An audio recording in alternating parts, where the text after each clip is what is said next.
Jesus está neste lugar.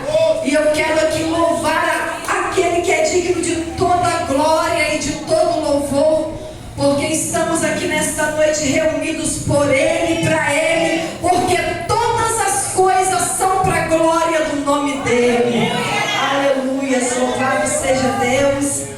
Quero parabenizar o Círculo de Oração Filhas de Sião por essa festa linda de 4 anos, né, de lutas. A gente sabe, né, irmãos, que todo início é doloroso, é difícil, não é fácil. A terra, quando a primeira vez que ela vai ser arada, geralmente ela é uma terra dura, né, e que a gente tem um pouco de dificuldade. Mas depois que ela está arada, depois que ela está adubada, a gente consegue, né, pastora Marielle, colher os frutos do labor, do trabalho. Louvado seja Deus. Louvado seja o nome do Senhor. Estou aqui com meu esposo, o pastor Antônio César, que é a bênção de Deus na minha vida. E eu sempre digo, irmãos, que Deus, Ele sempre coloca alguém do nosso lado, né? Porque nada fazemos sozinhos. E Deus colocou esse homem na minha vida, porque primeiro Deus e segundo, sem Ele eu não estaria aqui hoje. Louvado seja Deus, amor, pela sua vida. Te amo. Oh, glória. Vamos ler o tema, né? Vamos ler a palavra do Senhor que se encontra em 1 Coríntios. Tema desta festa linda que se encontra em 1 Coríntios, capítulo 1, versículo 18. 1 Coríntios, capítulo 1, versículo 18, é o tema dessa linda festa para Jesus nesta noite. Louvado seja Deus. Obrigada, Marielle, pastora Marielle, pastor Jefferson. Geralmente os vasos de casa não têm honra não, mas aqui nessa igreja é diferente. Aqui nessa igreja, os pastores, os anjos da igreja costumam honrar os vasos de casa, e eu louvo a Deus pela vida de vocês. Não sou digna de estar aqui, mas o Senhor, Ele escolhe os pequenininhos, né? Louvado seja Deus. Estamos aqui para ler nesta noite 1 Coríntios capítulo 1, versículo 18, que diz o seguinte: porque a palavra da cruz é loucura para os que perecem, mas para nós que somos salvos é o poder de Deus. Oh, glória a Deus! Que tema lindo, que tema maravilhoso é dessa festa. Marcadas pela cruz, né? A cruz, ela nos deixa marcas.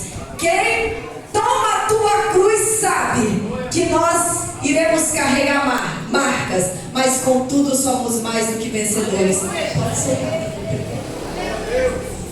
Louvado seja o nome do Senhor. Eu quero te convidar nesta noite a louvar comigo. Confesso para os irmãos que eu já senti poderosamente a presença de Jesus neste lugar. Vamos ficar de pé, igreja? Hoje é dia de festa. Hoje é dia de dar lugar para Deus. Aleluia.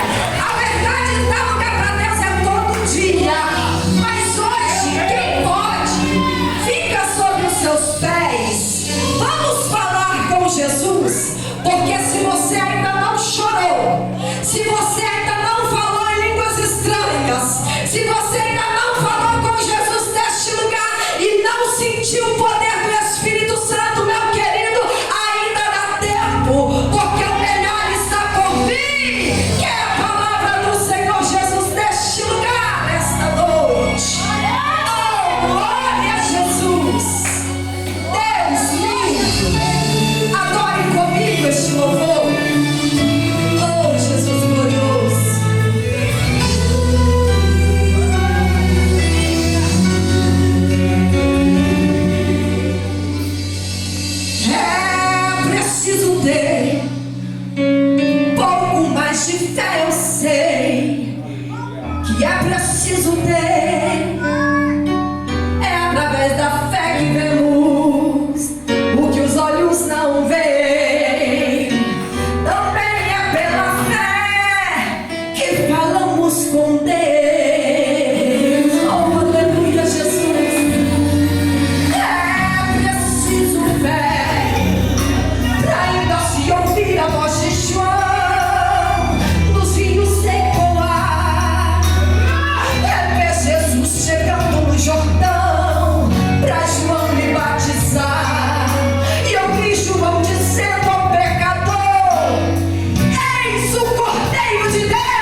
Pergunta-nos quem te tocou.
João capítulo 20, aleluia.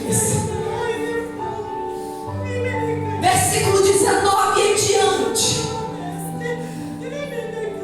Que Jesus estava morto e os seus discípulos estavam trancados em um quarto, em uma casa com medo.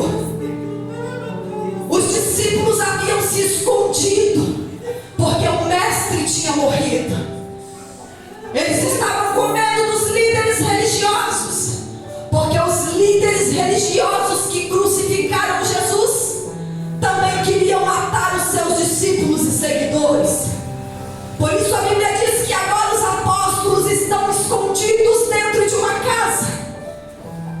Mas quando a gente começa a ter empatia e se colocar no lugar do outro, a gente para de julgar e começa a sentir o que o outro está sentindo. Porque é fácil falar que eles estavam escondidos. Difícil é se colocar no lugar deles. Eles estão com medo. Eles estão tristes. Porque não foi só a morte de Jesus, que não era só o mestre deles, mas com Jesus morreu os sonhos, com Jesus morreu a esperança, com Jesus morreu os projetos, com Jesus morreu as profecias que eles haviam tido de séculos e mais séculos, que Deus enviaria um renovo justo, um rei para Israel, e esse rei libertaria o povo de uma vez por todas. Mas eles ainda estavam crus demais para entender tamanho significado dessa profecia. Porque a profecia que Deus passa para você, talvez você entende, mas você não entendeu. Porque ela vai muito além do seu entendimento. E então agora eles estão tristes. Mas diz a palavra do Senhor Jesus que ali no meio daquela dor, no meio daquela tristeza, Jesus aparece. E Jesus aparece, e a primeira coisa que Jesus fala para eles é: a paz seja convosco. Louvado seja o nome do Senhor Jesus. Você pensa bem o que é um ambiente de morte, de luto. Chega a paz para reinar, porque Jesus era modificador de ambiente. Aonde ele chega, ele muda. Aonde ele chega, ele transforma. Se devia e não pagava, agora começa a pagar. Se falava mal do irmão, agora começa a abençoar o irmão. Se odiava, agora começa a amar. Quando Jesus entra na vida da gente, ele não começa mudando de fora para dentro, mas é de dentro para fora. E então diz a palavra do Senhor que quando ele chega ali no meio daqueles discípulos que haviam perdido a esperança, que havia perdido a alegria, que não tinha mais prazer em nada e que só esperava a morte, Jesus chega para mudar o ambiente. Jesus chega para falar para eles: ei, o que era tristeza agora torna-se em alegria, porque a obra que eu tenho, ela se concretizará.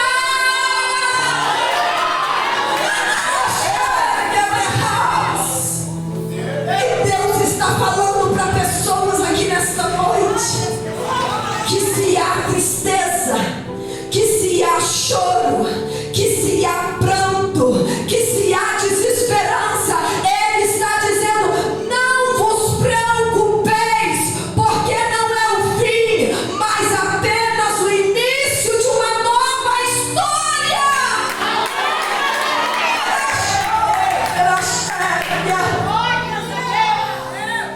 E quando Jesus chega naquele ambiente e diz: a paz seja convosco, ele traz novamente a alegria para aqueles corações. E então a segunda atitude de Jesus é mostrar as marcas. Jesus mostra as marcas da cruz para os seus discípulos, para provar para eles que ele não era só um fantasma, para provar para eles que ele não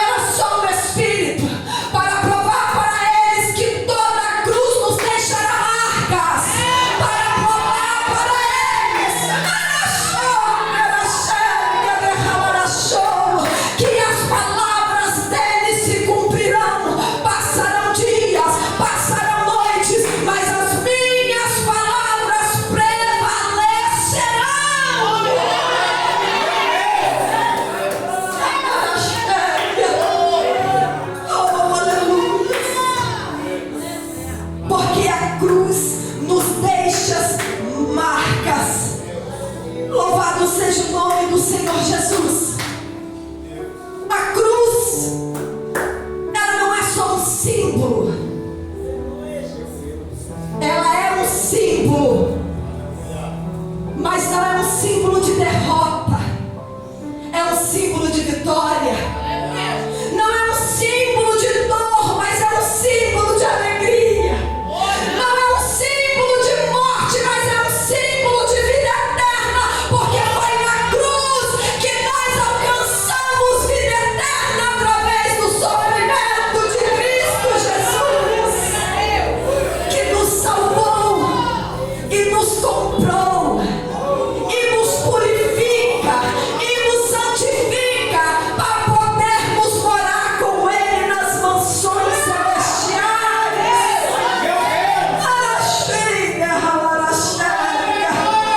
Oh, Deus de glória! Mas a cruz, meu irmão, ela nos deixa marcas. E ela deixou marcas em Jesus. E Jesus agora mostra as marcas para nos provar que todo aquele que toma a tua cruz e segue Jesus, ele trará marcas em seu corpo.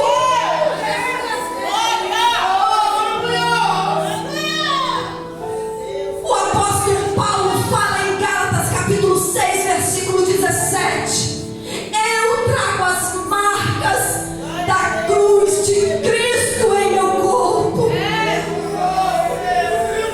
Eu não sei qual foi o evangelho que prometeram para vocês, mas o evangelho da verdade não é um evangelho de facilidades. O evangelho da verdade não é um evangelho de oba-oba. O evangelho da verdade é um evangelho de compromisso, é um evangelho de renúncia.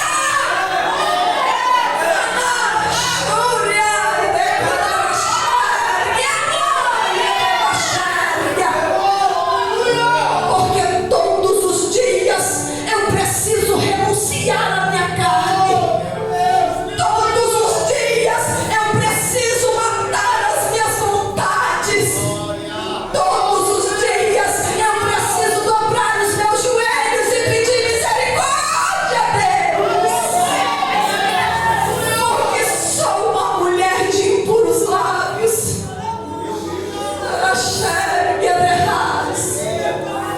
Não pense nós que Cristo será glorificado nas nossas conquistas, nas nossas vitórias terrenas, nos nossos cursos terrenos, nos nossos diplomas terrenos. Não, Cristo é glorificado na minha renúncia diária. Todas as vezes que eu renuncio meu eu, todas as vezes que eu mato a minha vontade, que eu crucifico a minha carne com jejum e oração, Ele é glorificado. Porque não há outra maneira de renunciar à carne a não ser através do jejum. Jejum tem ficado escasso, pastora Marielle, nos dias de hoje. Jejum tem entrado em extinção, pastores, no dia de hoje. Mas aprove Deus me trazer aqui nesta noite para falar que o jejum pode muito em seus efeitos e que Ele é o único capaz de mortificar a carne.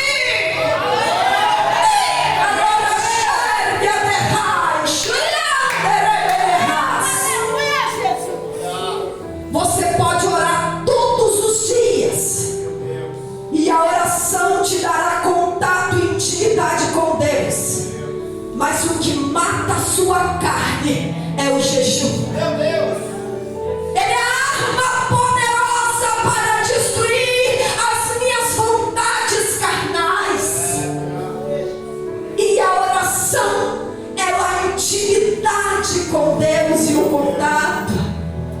Mas nós vivemos dias em que queremos chegar na casa do Senhor e ser usado por Deus sobre a maneira, mas não temos intimidade.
céu.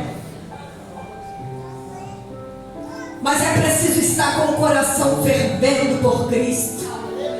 Como nos tempos do primeiro amor. Mas as marcas de Cristo não são só marcas de provações, não são só marcas de tristeza, não são só marcas de desertos. Paulo também carregava as marcas de Cristo, a saber o amor, a saber a paciência, a saber a longanimidade, a saber a alegria no rosto.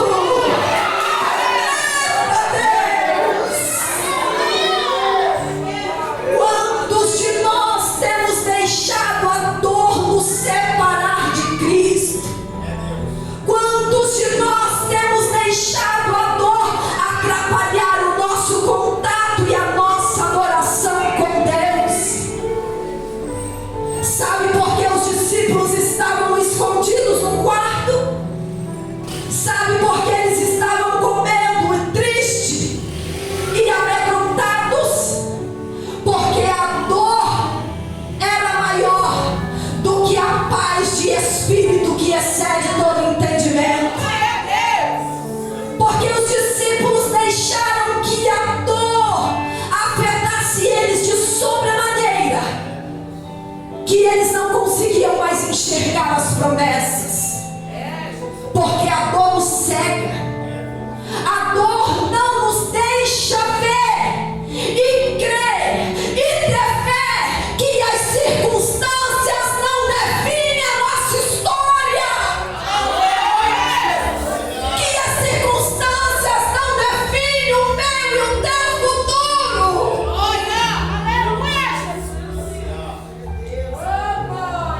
Não deixe que a dor te cegue. Não deixe que as provações desta vida impeça você de se alegrar no Senhor Jesus. Mas todos os dias que nós possamos levantar e dizer: me alegro no Senhor, porque dele vem a minha alegria. Mas a passagem desse tema, dessa festividade, se encontra em 1 Coríntios, e eu não vou estender, porque não é por muito falar. A Bíblia diz que agora, depois de Jesus se apresentar aos discípulos, Jesus passa 40 dias com os seus discípulos, e então agora é a hora dele voltar para o Pai e ascender ao Pai. E então diz a palavra que Jesus agora reúne os seus discípulos em um monte na Galileia, e ali Jesus vai deixar uma última palavra para os seus discípulos. E eu me pego a pensar, qual a última palavra que Jesus vai deixar para os seus discípulos? Essa palavra deve ser muito importante. Essa palavra deve ser mais importante do que todas as outras, porque no momento de morte a gente quer falar o que é mais importante para nós. Nós ainda estamos vivos, mas uma hora ele vai gritar nossa senha. E eu fico pensando, qual seriam minhas últimas palavras? E Jesus profere as suas últimas palavras aos discípulos, e ele diz assim, ó: ide. Ide. As últimas palavras de Jesus aos seus discípulos é: ide por todo mundo e pregai o evangelho a toda criatura. Ide. Será que nós estamos obedecendo essa ordenança do Senhor?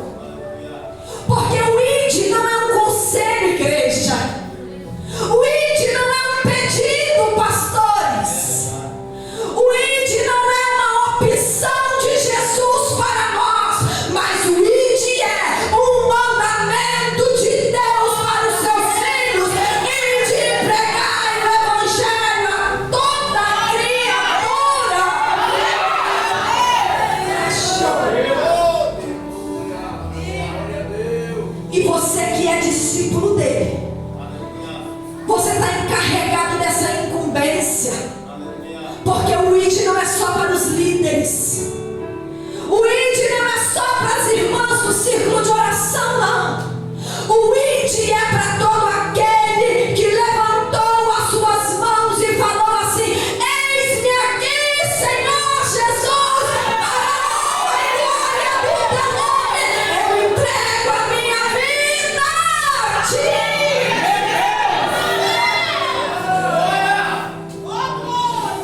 Aleluia. E Paulo entende essa ordem de Deus. Paulo entende essa ordenança de Jesus em seu último contato com os discípulos. E agora a palavra do Senhor diz que Paulo, em sua segunda viagem missionária, ele vai para Corinto, que é o versículo que nós lemos aqui hoje nesta festividade. 1 Corinto capítulo 1, versículo 18. Paulo está aqui escrevendo uma carta ao povo de Corinto, porque Paulo entendia a necessidade que Deus tinha de palestrar com aquele povo. Talvez você não conheça, mas Corinto era uma cidade idólatra. Corinto era uma cidade depravada. Corinto era uma cidade que prezava pela sexualidade. A história diz que havia mais de 20 templos de adoração a deuses pagãos em Corinto, mas predominava dois grandes templos, a saber, o templo de Apolo e o templo de Poseidon, e o outro grande templo que era o templo da deusa Afrodite. E diz a história que no templo da deusa Afrodite, 1000 sacerdotisas desciam todas as tardes na cidade de Corinto para profetizar e para ter relações sexuais com o povo de Corinto.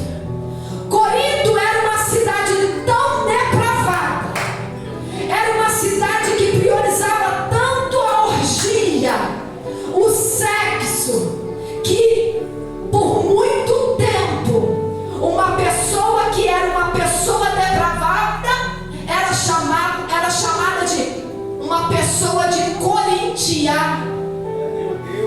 Tamanha era a depravação em Corinto. Mas diz também a história que além de ser depravada, além de ter deuses só para manter relações sexuais, Corinto também era uma cidade rica e abastada, porque havia em Corinto 2 grandes portos de navios. E naquele tempo toda a embarcação comercial de navios passava por Corinto. Era a melhor rota, era a rota mais segura. Corinto era rica de dinheiro, mas Deus está dizendo: rica para os homens, mas para mim tu és pobre.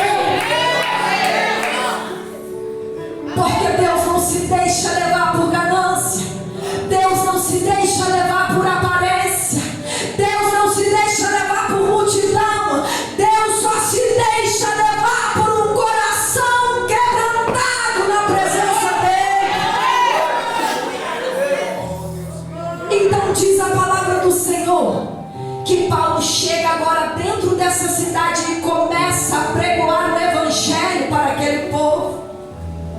Só que, como foi falado aqui mais cedo, pastora Marielle, todo princípio é doloroso, todo começo dói, todo começo machuca, todo começo é difícil, e para Paulo não foi diferente, porque ele começa agora a pregar em Corinto e o povo de Corinto começa a zombar dele, o povo de Corinto começa a blasfemar contra o Senhor, o povo de Corinto não dá crédito para a pregação de Paulo, mas Paulo está insistindo, mas Paulo está pregando e Paulo está carregando as marcas da cruz de Cristo.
e não está vendo o resultado, mas o Senhor está falando: aguenta um pouquinho mais, sua um pouquinho mais. Você não está vendo, mas eu estou trabalhando. Você não está vendo, mas eu estou cuidando. Você não está vendo.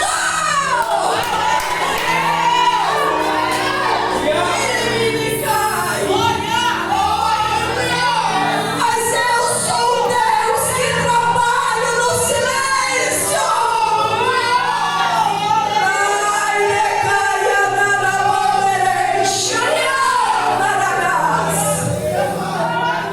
Ele é um Deus que trabalha no silêncio. Ele é um Deus que trabalha quando a gente não vê. Ele é um Deus que trabalha quando a gente está dormindo.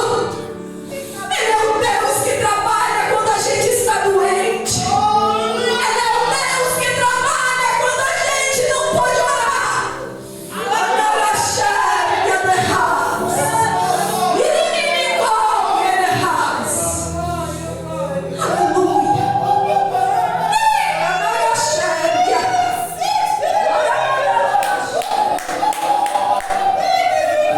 Ele está trabalhando no silêncio.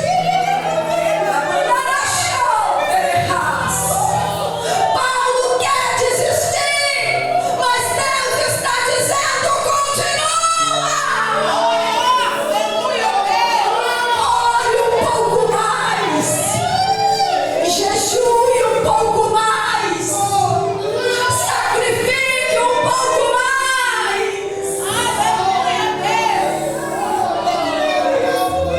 E Paulo permanece 1 ano e meio em Corinto. Aleluia. Meu Deus, as horas já se foram. 1 ano e meio em Corinto. Diz a palavra de Deus que agora ele parte para outros rumos. Mas mais ou menos de 4 a 5 anos depois, quando ele está em Éfeso, chega até ele a notícia de um integrante da família de Cloé que a igreja está de mal a pior. A igreja que ele tanto sofreu, a igreja que ele tanto lutou, a igreja que ele tanto chorou, está de mal a pior, porque o pecado entrou, porque a divisão entrou. Basta uma brecha para Satanás se andar e fazer arruaça. É por isso que devemos fechar todas as brechas. Mas isso não tem nada a ver. Cuidado, porque é de nada em nada a ver que Satanás tem levado muito crente para o mundo. Agora está uma modinha. Vou falar, igreja. Eu não sou de falar essas coisas não, mas se o Espírito Santo mandar, eu falo. Porque eu não fui chamada para ser covarde, mas para falar o que Deus quer que aprove a Ele falar. Agora está uma modinha nas redes sociais de colocar musiquinha internacional em fundo de foto de crente. Não tem nada a ver.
bastidores de Deus, pastora Marielle. Às vezes pensamos que escondemos dos pastores, que escondemos dos líderes, mas a palavra do Senhor diz assim, ó: nada ficará encoberto que não venha a ser revelado. Nada fica encoberto. E o pecado de Corinto chegou aos ouvidos de Paulo a quilômetros de distância, porque aprove Deus assim. Então diz a palavra do Senhor que agora Paulo escreve essa carta que nós lemos, e eu já estou finalizando. É muito gostoso falar de Jesus, mas precisamos ter ética também na casa de Deus. E a palavra diz assim que agora Paulo, em 1 Coríntios, ele vai começar a falar com o povo, com o seu coração entristecido, com o seu coração angustiado, e ele diz: eu estou sabendo que vocês estão divididos em Corinto.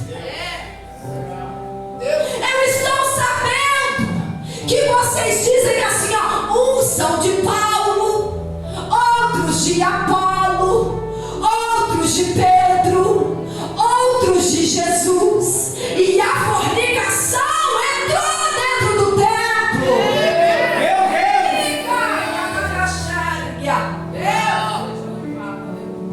Vocês estão fazendo coisas que nem os ímpios fazem.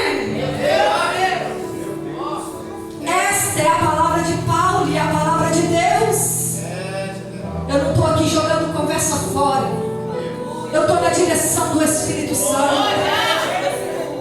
Vocês estão fazendo coisas que nem os ímpios praticam. Vocês estão divididos. Uns falam que são de Apolo, porque Apolo é inteligente, e os que se acham mais sábios, mais intelectuais, que têm teologia, mais estudados, mais conhecedores, dizem: estes são de Apolo, porque Apolo é mais intelectual. Mas uns dizem que são de Pedro. Pedro prezava pela lei. Pedro era tradicional. Pedro guardava as leis judaicas, e para ele isso era importante. Até um determinado ponto, não vamos entrar neste ponto. Mas sabe quem são os tradicionais? Os tradicionais são aqueles que acreditam que uma boa saia na canela é importante, que uma boa manga na camisa é importante, que os costumes, de cabelo, dentre outros, são importantes. Eu não vim aqui pregar usos e costumes, meu irmão, porque a serva do Senhor, ela anda com decência. A serva do Senhor anda modesta. A serva do Senhor não envergonha o evangelho com a sua vestimenta. Mas os de Pedro se achavam melhor. Os de Pedro se achavam mais importante, porque guardava os usos e costumes. E olha aí a divisão. Mas também tinha os seguidores de Paulo.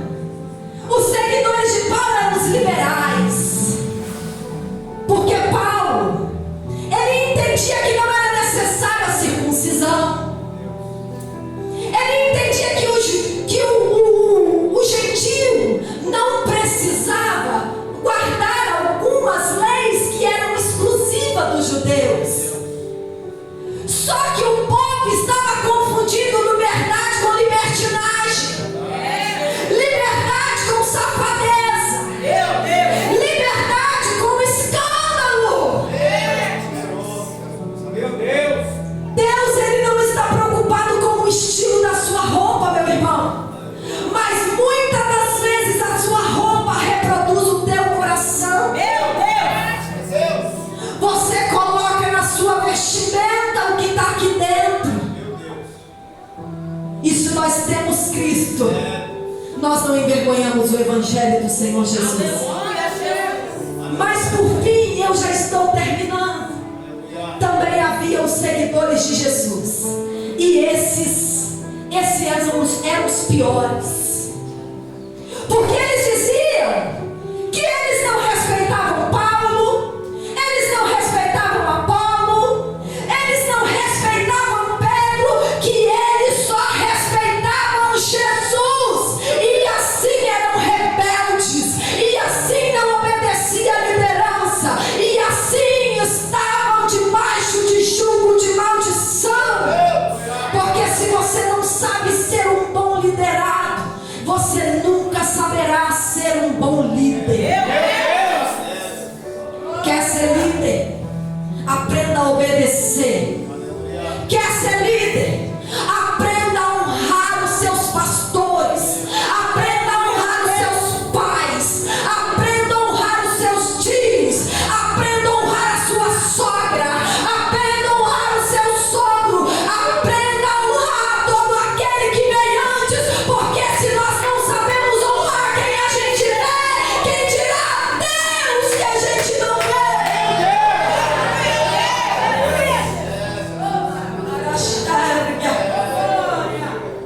E então Paulo finaliza. Ele não finaliza, mas nós precisamos finalizar. Porque a palavra da cruz é loucura para os que perecem. Sabe para quem Paulo está falando isso? Fica de pé nesta noite. Aleluia. Louvado seja Deus. Sabe para quem Paulo está falando isso? A palavra da cruz é loucura para aqueles que perecem. Ele está falando para os judeus que acharam a cruz escandalosa. Ele estava falando para os gregos de Corinto, que não acreditavam no poder da cruz, porque só acreditavam na filosofia e no conhecimento. Ele está falando para todo aquele que não crê que Cristo morreu na cruz por mim e por seu pecado. Mas para aquele que crê, Paulo está dizendo assim: mas para nós que somos salvos, a cruz é poder de Deus. Para nós que somos salvos, a cruz é o maior milagre de todos os tempos. Para nós que somos salvos, a cruz é o nosso passaporte para a vida eterna em Cristo Jesus.